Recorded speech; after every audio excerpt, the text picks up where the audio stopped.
pensando em conexões entre a história e a filosofia da instituição, entre a estrutura e a equipe, entre os cursos e as necessidades do mercado. Tudo isso conectado a algo maior, que é fazer o bem. Então, se você pensa que é fácil escolher uma universidade, acertou. Faça Unimes, a universidade do seu tempo. Está entrando no ar o programa Prata da Casa, com Gabriele Pontes. Olá, ouvintes da Rádio Unimes. Estamos iniciando o programa Prata da Casa. Aqui você conhece um pouco mais as personalidades que fizeram e fazem parte da nossa universidade. A nossa convidada de hoje é a professora Ana Calassa Elbanati. Ela é doutora em História pela PUC, mestre em Artes pela Unicamp, graduada em Educação Artística também pela Unicamp, coordena o setor de educativo de pesquisas da Pinacoteca Benedito Calixto, é professora de licenciatura aqui na Unimes, na casa, e agora está atuando no mestrado, que também nós iremos falar durante a nossa entrevista, além de participar de diversos projetos, como Porto Cidade, Um Olhar sobre Santos, entre outros, e possuir também diversos artigos publicados e eventos sobre artes. Obrigada, professora, por aceitar o nosso convite e conversar com a gente hoje. Boa tarde, é um prazer estar aqui com você, Gabriele. Agradecer o convite, a oportunidade de estar conversando um pouco sobre arte, sobre esses trabalhos. Eu aqui agradeço a oportunidade. Bom, para iniciar, a gente sempre gosta de saber um pouquinho sobre a sua infância. Você aqui de Santos? Sou nascida em Santos, mas na verdade morei até o período de sair para a faculdade em São Vicente. Então tenho uma história assim bastante com São Vicente, com essa região do litoral. Gosto muito assim de São Vicente, ainda moro. Quando voltei para a cidade, voltei a morar em São Vicente, gosto bastante de lá. E essa infância é uma infância muito marcada por esse horizonte da praia, né? Eu acho que quem cresce muito próximo assim à praia tem uma marca no olhar, não é? Esse olhar para uma cidade que é muito plana, que tem o mar muito perto e que dependendo de para onde você olha, tem sempre um pedacinho de horizonte, não é? Acenando sempre para você. E até por conta das minhas escolhas, que eu acabei fazendo escolhas voltadas à arte, eu acho que essa paisagem relacionada à praia, ao mar, ao horizonte, foram bem importantes depois também, né, nessa relação profissional com a arte, com o trabalho. E seus pais? Primeiro, de onde vem esse sobrenome? Bom, esse sobrenome vem por parte do meu pai. Meu pai é filho de imigrantes, né? Meu avô foi um imigrante que no período da guerra, a cidade do meu avô chama-se Antioquia. É uma cidade que pertencia à Síria, mas foi anexada pela Turquia durante o período da guerra. E a minha família, apesar de ser árabe, não é muçulmana, né? É uma família que tem uma tradição religiosa ortodoxa. Então, eles se sentiram assim um pouco pressionados nesse momento da guerra e os irmãos começaram a emigrar. Vieram para o Brasil, o meu avô foi o último que veio, e dentro bem dessa tradição árabe foi Mascate, né? Primeiro meu pai foi para Campinas, meu pai é nascido em Campinas, na verdade, meu avô primeiro foi para lá encontrar com os irmãos, depois essa experiência de Mascate acabou trazendo o meu avô aqui para a região de Santos, e meu pai veio bem jovem ainda, com 12, 13 anos, para trabalhar no comércio, que era essa experiência que ele trazia aí da infância, começava a se trabalhar muito cedo, não é? Era uma realidade um pouco diferente. Ele veio para São Vicente? Veio para São Vicente. Meu avô abriu uma casa de comércio, na época era comércio de roupas, que o meu pai depois passou a trabalhar junto com ele, e ela existiu até bem pouco tempo no centro de São Vicente. Que quem conhece? Ela se chamava, né, era São Jorge. Porque fazia referência a São Jorge, que é justamente o santo de devoção, né? Aqui em Santos, inclusive, a gente tem uma igreja ortodoxa São Jorge, que fica na costa, que a minha família tinha uma presença, uma participação. Acabou que os filhos não seguiram muito, assim, essa relação com a religiosidade mais forte, mas meu pai chegou a participar, meus tios, havia uma presença mais forte aí dessa relação. E nessa história, onde entra a sua mãe? Então, a minha mãe já tem, assim, essa coisa bem brasileira, né? Assim, um pouco italiano, um pouco francês, tem uma mistura aí que vem um pouco português, que vem da minha avó, mas de uma ascendência um pouco mais para o lado italiano, meu avô português, e ela se chama Gioconda. Eu falo que é um nome perfeito para uma mãe de alguém que se interessou por arte, né? E eu sempre faço uma brincadeira com os meus alunos, que eu digo que eu cresci olhando para um quadro do Leonardo da Vinci, porque como minha mãe se chamava Gioconda, ela teve até, eu tá assim, como mocinha já, uma cópia da Mona Lisa, que ficava legal na sala de casa, porque acho que é essa relação, não é, com o nome. Então, eu cresci olhando para aquele quadro e acho que aquilo, de alguma maneira, deve ter influenciado. E seus irmãos? Você é filha única? Não, eu tenho um irmão mais novo, com uma diferença aí de 3 anos. E ele migrou para que área? Não, ele fez administração, fez direito, né? É outra área. Realmente, a arte foi uma coisa, assim, quase única em relação... A minha família não tem, vem de uma tradição muito mais voltada para essa parte do comércio mesmo, da parte das exatas. E a minha mãe conta uma história muito engraçada, que ela diz que eu, muito pequena, gostava muito de desenhar, e que eu costumava desenhar nas paredes da casa. Ai, que maravilha! E que uma vez eu fiz um trem imenso, indo de uma parede a outra, até ela gosta de contar essa história, e eu adoro que ela conte, porque eu acho que é uma história bacana. E aí ela falou, bom, já que ela gosta tanto, não é? E depois eu era uma menina também muito tímida, quando fiquei um pouco mais velha, e acho que ela entendeu que era um jeito também de ajudar, expressar, desenvolver um pouco mais, né? Porque eu dei muita sorte, eu estudei no Colégio São José, que fica na Costa, e exatamente atrás do colégio existia uma associação que era a Associação de Surdos e Mudos.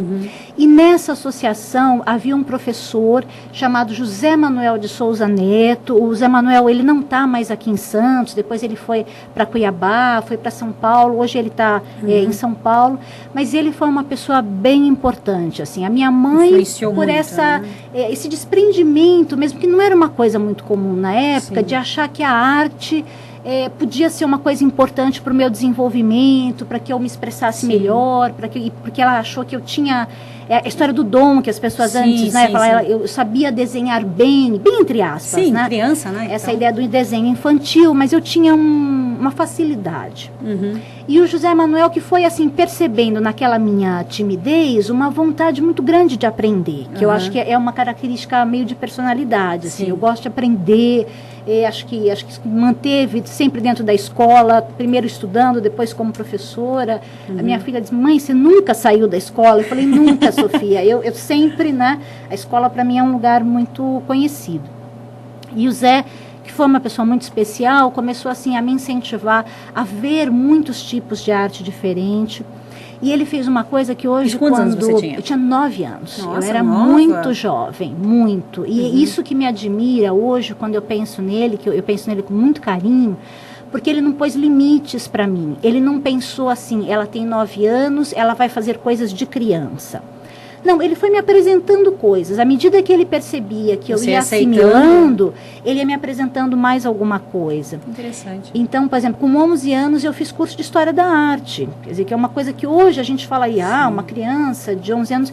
Mas ele falou para minha mãe, ele chamava minha mãe para conversar, né? E falou para ela assim, olha, eu acho que ela assimilaria um pouco, pelo menos. Você deixaria ela participar? E a minha mãe, que se deu também muito bem com ele, achou que não teria. Então, eu fiz modelo vivo, muito jovem, participei de cursos de História da Arte, viagens, ele levava a gente para São Paulo, tinha umas grandes exposições. Nossa, então você tinha uma pré-adolescência bem diferente das crianças que estavam com você, né? Muito, foi assim, e na época houve momentos difíceis, porque tem aquele momento da adolescência que você quer se identificar com o grupo. E eu não me identificava, apesar de ter ótimas amigas, que até hoje eu reencontrei no Facebook. Hoje em dia tem essa possibilidade. Tem essa possibilidade. De vez em quando, nos aniversários, uma manda mensagem para outra. Eu estudei no Colégio São José e nós permanecemos, teve um grupo que permaneceu praticamente da pré-escola ao colegial, que na época era colegial, né? Então, a gente tem um vínculo, e foi importante, mas era um vínculo muito mais, assim, de amizade, mas não de identificação. Nós éramos muito diferentes entre nós, e essa experiência da arte foi uma coisa, assim, que foi minha, né? Eu não pude compartilhar muito. eu fui compartilhar essa experiência na faculdade. Que aí sim você encontrou pessoas como eu escolhi, né, fazer profissionalmente. Então, na realidade, você já escolheu desde nova. Não teve um momento de dúvida, né? É muito né? engraçado. Não, na verdade, não foi bem isso. Olha, eu achava que eu ia fazer outra coisa. Eu amava fazer arte, amava.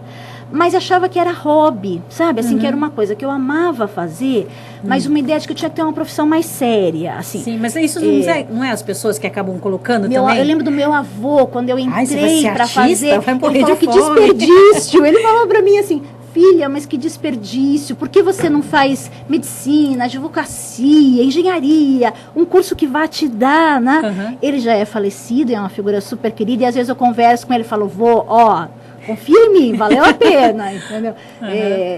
Foi uma escolha assim, não foi uma escolha muito consciente, eu era muito jovem, eu tinha de 16 para 17 anos. Porque até hoje muita gente acaba dentro dessa escolha muito nova, muito né? jovem. E acaba assim, errando né? às vezes, ou às vezes acertando cheio olha, como você. Eu dei muita sorte, assim, porque fiz a escolha muito jovem, e tem uma passagem engraçada, porque eu decidi sair de Santos, então eu prestei só 2 vestibulares, eu só prestei para arquitetura aqui em Santos, que meu pai achava que artes era um negócio, né, meio maluco, tal, um povo, é né, preocupação de pais, familiar, né? Não, e eu sou de família árabe, que é uma coisa assim mais, hoje ainda tem algumas características, imagine, não é, assim, há 30 anos atrás.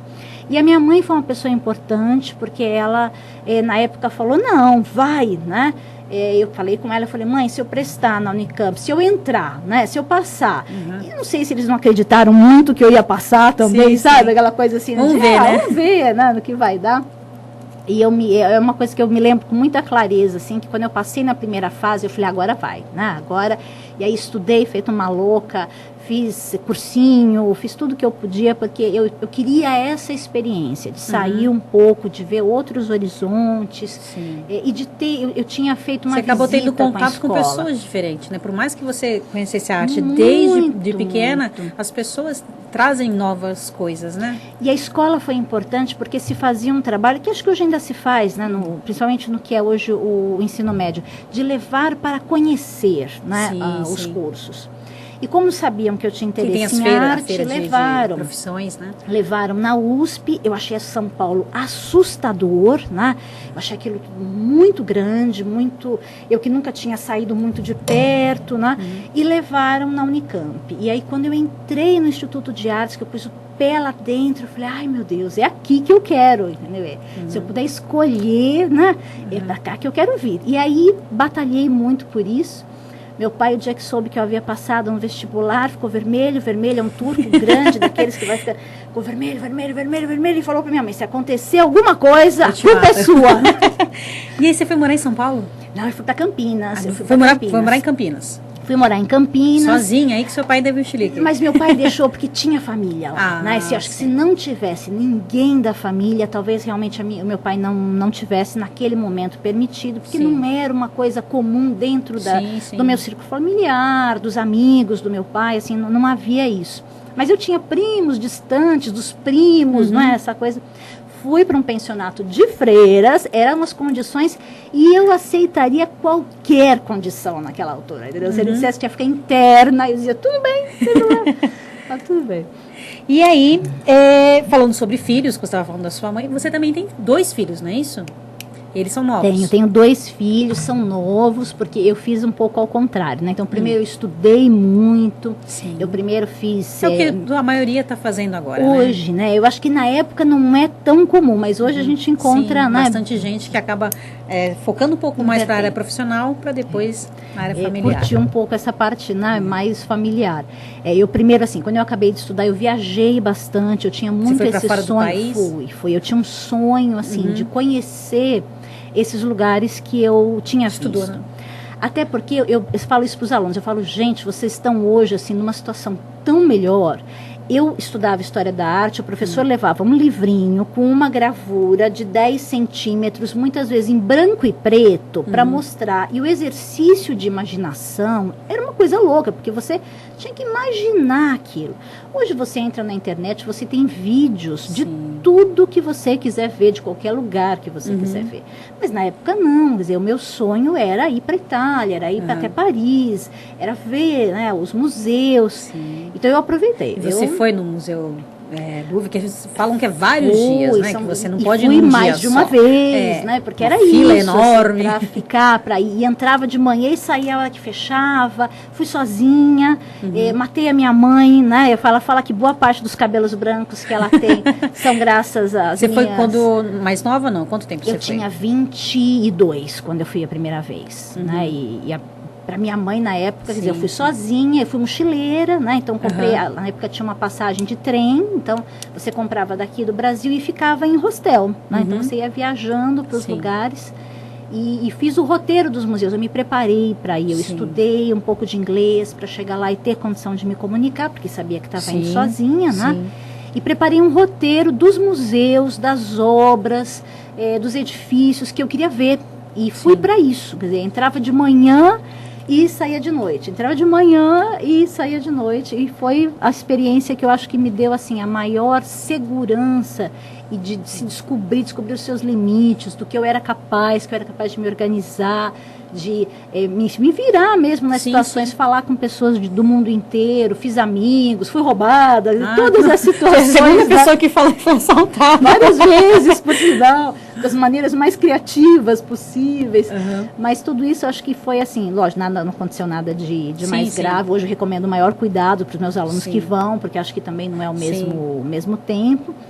Mas essa experiência incentiva de ir, as pessoas a ir? Muito, muito. Os alunos, em geral, vêm conversar na faculdade. Eu trabalho também na faculdade de arquitetura e eles colocam muito essa meta, né, de terminar o curso e fazer uma pequena viagem, às vezes de 2 meses, e vem perguntar, professor, o que você acha? Eu falo, acho que é a melhor coisa que você pode fazer por você mesmo é uma viagem desse tipo.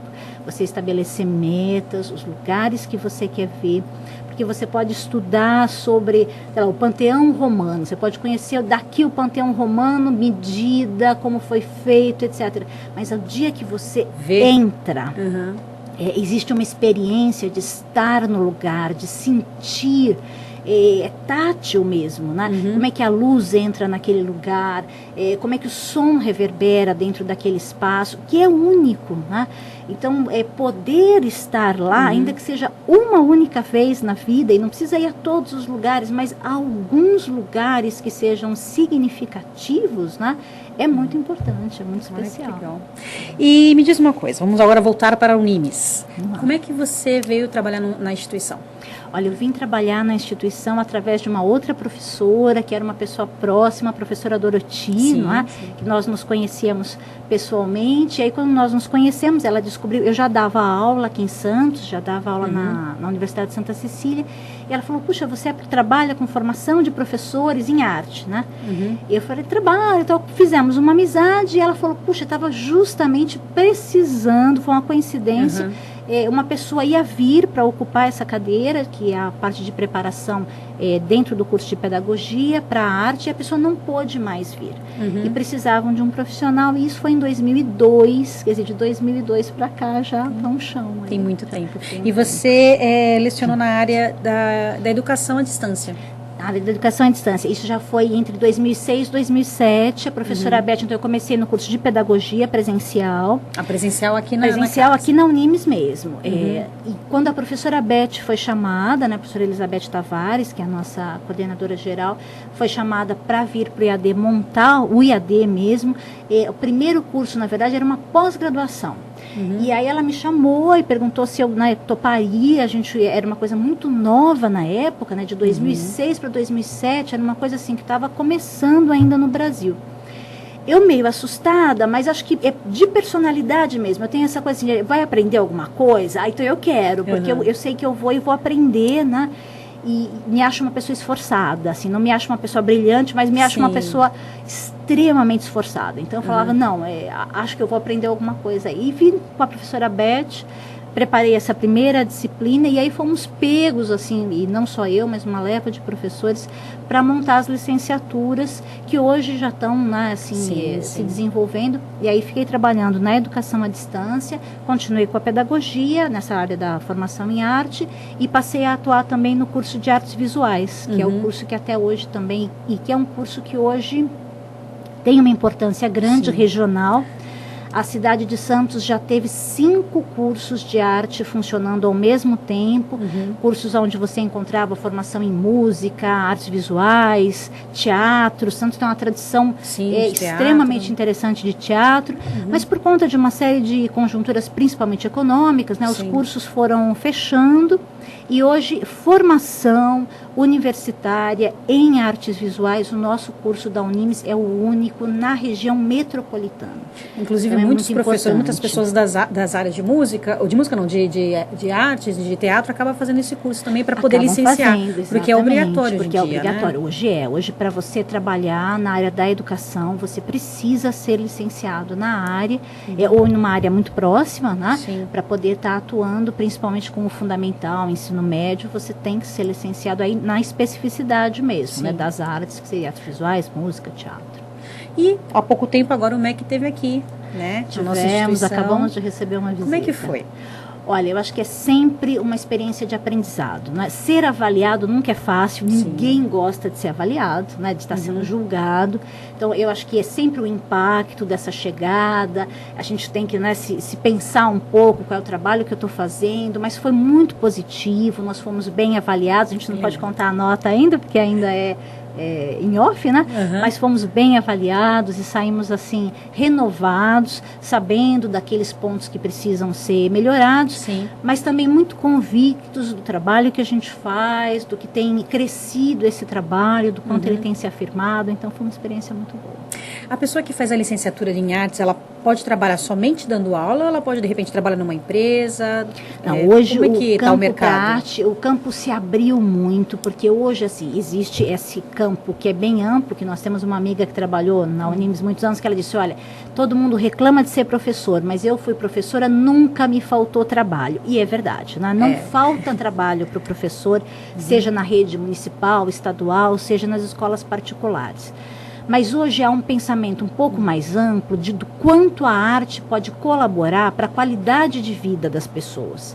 Então, existe uma área de projetos em arte para trabalhar com empresas, com ONGs, junto a instituições que atendem, por exemplo, à melhoridade, ou que atendem à infância, não diretamente ligado ao ensino, mas proporcionando essas experiências em arte que possam colaborar para as pessoas viverem melhor, para terem outras experiências, abrirem um pouco o seu campo de visão, de consciência.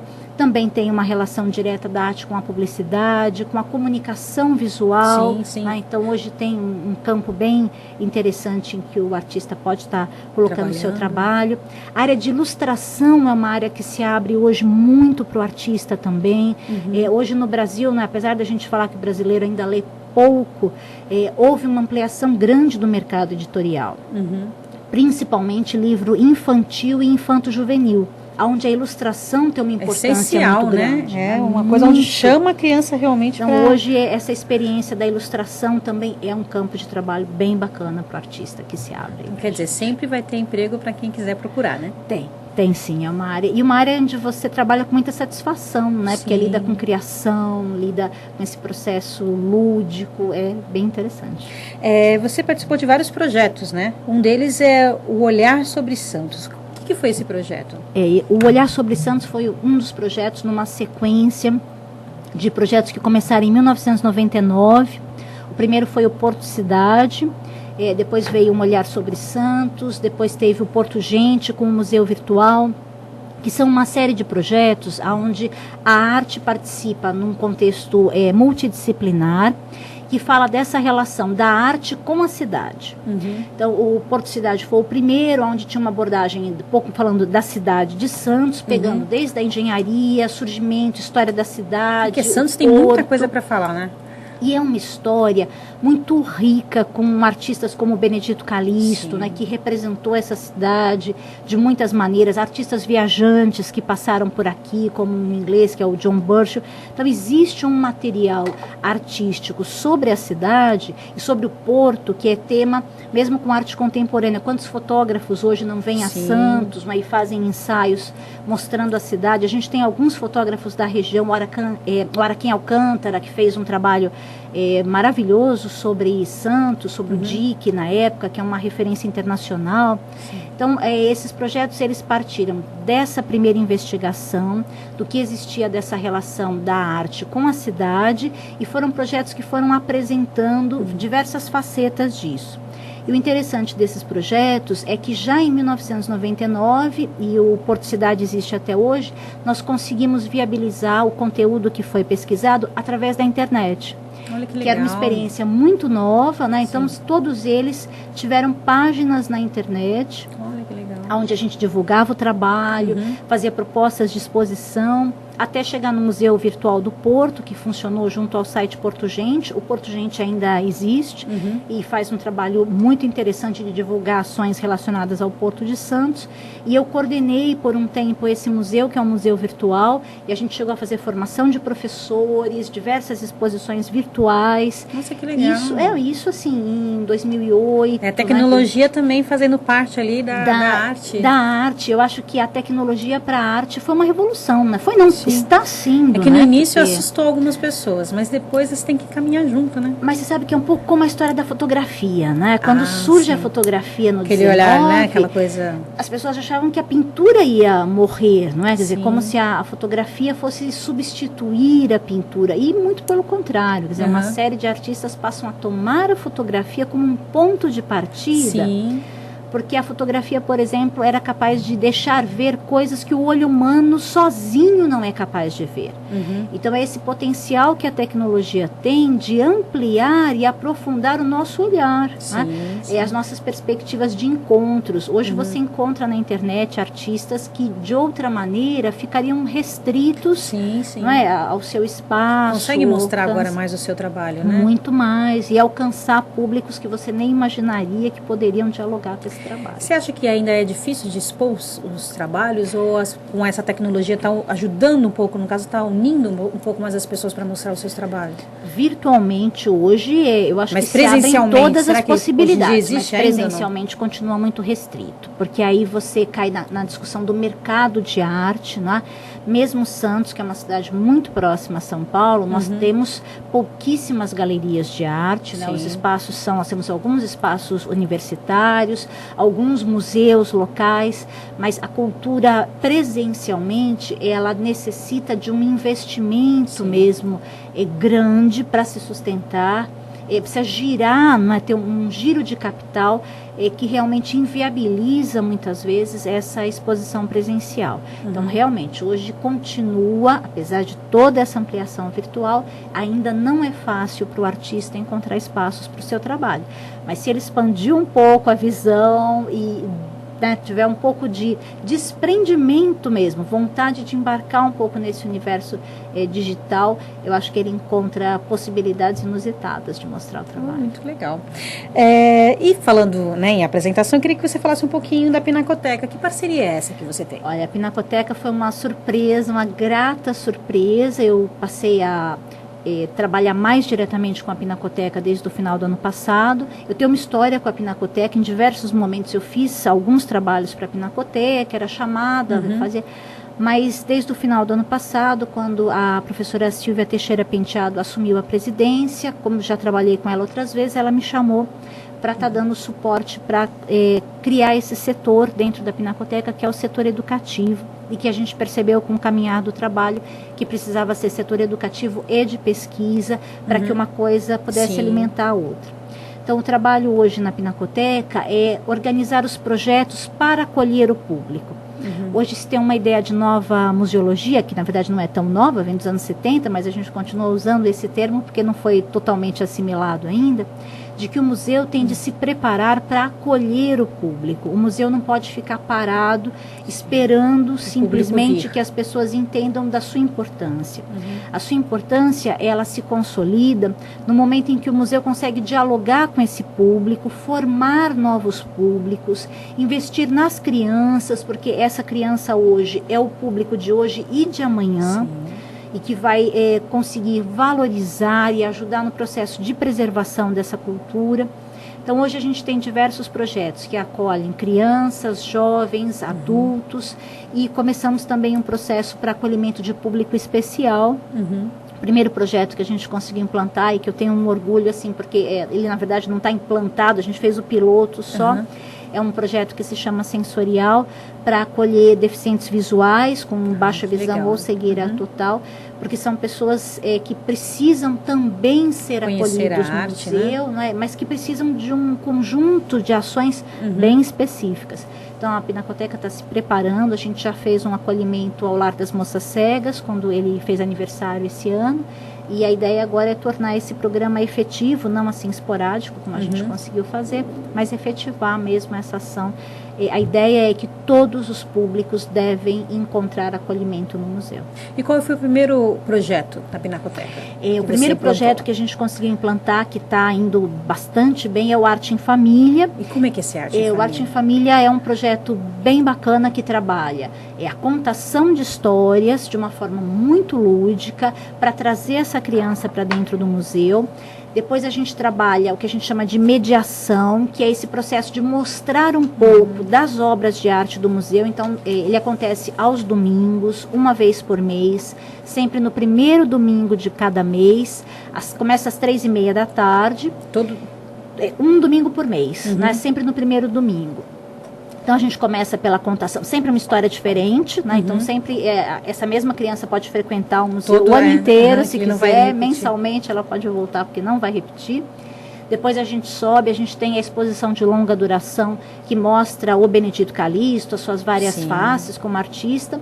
Então, aí nós temos os educadores da Pinacoteca, que mostram uma das obras, falam sobre essa obra, usando uma linguagem lúdica, né? Falando para a criança, para que ela se sinta realmente acolhida. E depois a gente faz algum tipo de atividade, quando é possível, alguma coisa de desenho, colagem, e a gente está começando agora também com as brincadeiras, com o resgate das brincadeiras infantis, que vão compor junto com esse trabalho. É engraçado que esse resgate de brincadeiras infantis, eu vi há pouco tempo no jornal, um professor de educação física em São Paulo ganhou o prêmio por ensinar as crianças a brincarem com corda, com... Bom, infelizmente as crianças hoje em dia não brincam mais na rua, né? Pouco, é o computador. Né? E a gente precisa usar esses espaços. A Pinacoteca tem um jardim, não é? Maravilhoso. Então, a gente está tentando cada vez mais ocupar esse jardim, trazer as crianças para esse jardim, e aí surgiu das conversas mesmo entre nós que trabalhamos lá, puxa, é o jardim perfeito para as brincadeiras infantis, né? Então, a gente e para quem quiser ver a agenda, a programação, tem o site? Tem no site da Pinacoteca, na área do educativo, a gente tem uma apresentação dos projetos e uma agenda dizendo aí as próximas atividades que vão acontecer. Bom, então vamos falar agora um pouquinho do mestrado, que já está acontecendo, né? Como é que foi a ideia de implantar esse mestrado aqui na instituição? Havia essa carência desse curso? Como é que é esse curso? Há duas questões, né? Primeiro, assim, enquanto universidade, uma das ações que a universidade deve promover para a sua comunidade é justamente oferecer os cursos de mestrado, cursos de extensão, cursos de pós-graduação, que garantem a possibilidade da formação continuada, tá?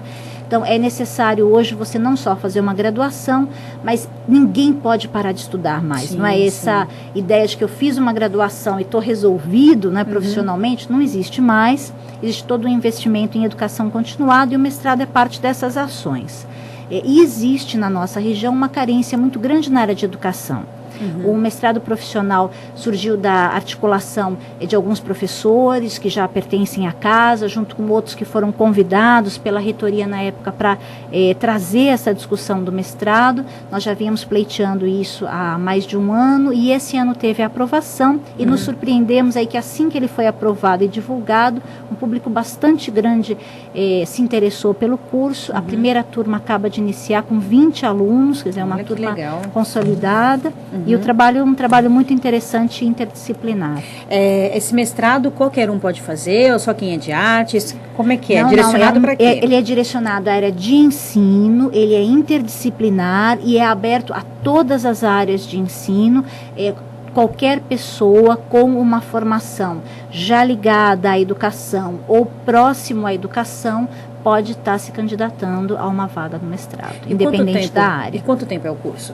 O curso é um curso que se espera que a pessoa consolide em 2 anos, não é? Que ela consiga iniciar, e ele tem uma característica por ser um mestrado profissional, onde é importante que essa pessoa esteja em atuação profissional, porque ele vai, ao mesmo tempo que ele está estudando uma série de questões teóricas e abordagens, ele vai também repensar a sua própria prática. Essa é uma característica do mestrado profissional, ajudar o profissional a rever, a se tornar mais reflexivo, a ser capaz de intervir na sua própria prática, para torná-la uma prática melhor, mais eficiente, e no caso do mestrado da Unimes, de maior alcance social. O mestrado da Unimes, ele vem com esse viés de tentar realmente colaborar com uma melhoria nas condições sociais da região. Então ele vem com essa perspectiva. E esse não é à distância, não, presencial. Ele é presencial, e nesse momento as aulas estão acontecendo entre as segundas e as quartas-feiras. Há disciplinas que são básicas, há disciplinas que são optativas, e o grupo que está com a gente esse ano, nós tivemos um contato aí essas últimas 2 semanas, que foi um contato muito feliz, é um grupo muito forte, que vem com muita vontade. E a turma abre para o semestral ou vai abrir só? Anual. Uma vez Agora, por ano. é uma então, vez no por caso, ano. quando for em janeiro, ou não, quando for em julho? A gente ainda não tem esse calendário, mas se alguém quiser conhecer um pouco mais do mestrado, ele está divulgado no site da Unimes. No site da Unimes há as informações todas aí sobre o mestrado, e mais para o final do ano o calendário vai ser atualizado, divulgando justamente quais serão as próximas datas de seleção. Há um processo de seleção para ingresso, e a gente vai ter então a oportunidade de estar mais uma vez abrindo para que as pessoas venham conhecer um pouco mais. Bom, e para finalizar a nossa entrevista, eu quero fazer a última pergunta que eu pergunto para todos. A pessoa que queira fazer mestrado, no caso, ou uma licenciatura, ou um bacharelado na Universidade da Unimes, o que ela pode esperar da instituição? Olha, a Unimes é uma instituição que tem um trabalho consolidado, é uma instituição forte na região e que tem buscado cada vez mais aprimorar o seu trabalho por essa relação com essa inclusão social. Há uma preocupação hoje muito grande de pensar essa região metropolitana, onde nós estamos inseridos, e como é que esses cursos, no meu caso eu atuo mais diretamente na licenciatura, não é, nessa formação de educadores, que esses educadores sejam educadores conscientes da sua prática, que possam entrar no mercado de trabalho colaborando para a gente ter uma sociedade melhor. Essa transformação social que a gente quer tanto, né, e que a gente sabe que é tão necessária, a Unimes, ela quer ter uma participação nesse processo com a formação dos seus educadores. Ok. Queria obrigada pela sua presença. Queria deixar o espaço para você falar, deixar o seu recado para as pessoas que estão ouvindo a gente hoje. Olha, só agradecer aos ouvintes e chamar um pouco as pessoas para olharem mais para a arte, pensarem um pouco mais de arte. Eu acho que hoje a vida da gente é uma vida, não é, tudo gira tanto em torno do tempo, da rapidez. E eu tenho criança pequena, você também, esses dias falei muito sobre isso. Quando a gente é criança e vê alguma coisa pela primeira vez, a gente tem um deslumbramento do mundo, né? A gente tem essa experiência muito forte de perceber que a gente está aqui, que o mundo está próximo e que você tem um espaço nesse mundo. E a gente vai crescendo e vai entrando nesse mecanismo, né, da rotina, do tempo, das obrigações. E perde essa capacidade de se maravilhar pelo mundo. Sim. Eu acho que a arte, né, olhar para a arte, ler um livro de poesia, olhar para as imagens do mundo, ver um pôr de sol, se dá assim 1 minuto, né, para olhar o mundo um pouco, não com esse olho da rapidez, mas com esse olho da estética, é se permitir viver de novo um pouco essa experiência que é tão prazerosa, de se maravilhar um pouco com o mundo. Eu estou sempre tentando, apesar da correria... mas tem que sempre se lembrar, né? Não perder essa... essência, né? E trabalhar com arte me ajuda demais a lembrar por que é que eu estou aqui, quer dizer, por que eu escolhi fazer isso, né? É por essa alegria de estar aqui, de perceber que o mundo pode ser sempre renovado, nós podemos nos renovar sempre, e a arte tem uma participação importante nisso. Poxa vida, muito obrigada. Obrigada por todas as lições agora que eu acabei de aprender. Hoje em dia eu já vou começar a parar um pouco mais, respirar e ver o mundo com outro olhar. Obrigada por você ter vindo. Bom, gente, infelizmente nosso tempo é curto e eu vou terminando por aqui. Espero que você continue fazendo um excelente trabalho. Obrigada. E lembrando para vocês que nos escutem, acessem a nossa página no Facebook, Prata da Casa. Lá vocês podem acompanhar outras entrevistas que fizemos também aqui, além de fotos, bastidores e também você pode mandar o seu recado. Prata da Casa tem direção de Estênio Lozada e apresentado por eu, Gabriele Pontes. O programa de hoje vai ficando por aqui. Um abraço a todos e até mais.